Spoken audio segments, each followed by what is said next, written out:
Madam এ নিন। এটা কি আছে?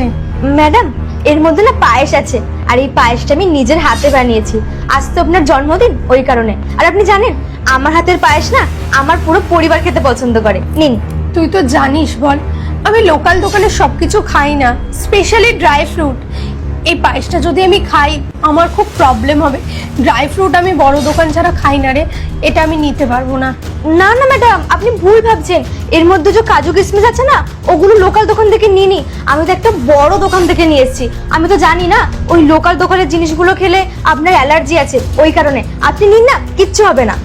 ঠিক আছে, থ্যাংক ইউ। তুই যা গিয়ে বাসনগুলো মাজ, আজকে আমার জন্মদিন, তোর স্যারের জন্য আমি নিজের হাতে রান্না করি। যা তাড়াতাড়ি যা। ঠিক আছে ম্যাডাম। ম্যাডাম এটা কিন্তু মনে করে খাবেন, আর সাহেবকেও দেবেন। ঠিক আছে।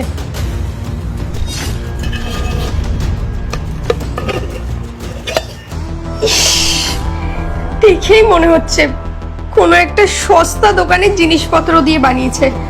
না না বাবা, আমি এসব খেতে পারবো না। এইসব খেয়ে আমার শরীর খারাপ হয়ে যাবে। আর আমার এত স্পেশাল দিনে এই গরিবের হাত থেকে কোথায় না কোথায় থাকে বস্তি দিয়ে রান্না করে এনেছে, এটা আমার পক্ষে খাওয়া একদমই পসিবল নয়।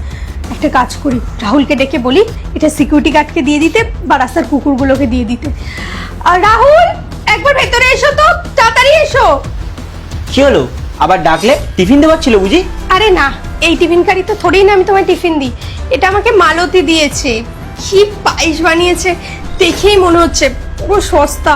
আর তুমি তো জানো আমি এই কম দামি জিনিস একদম খেতে পারি না।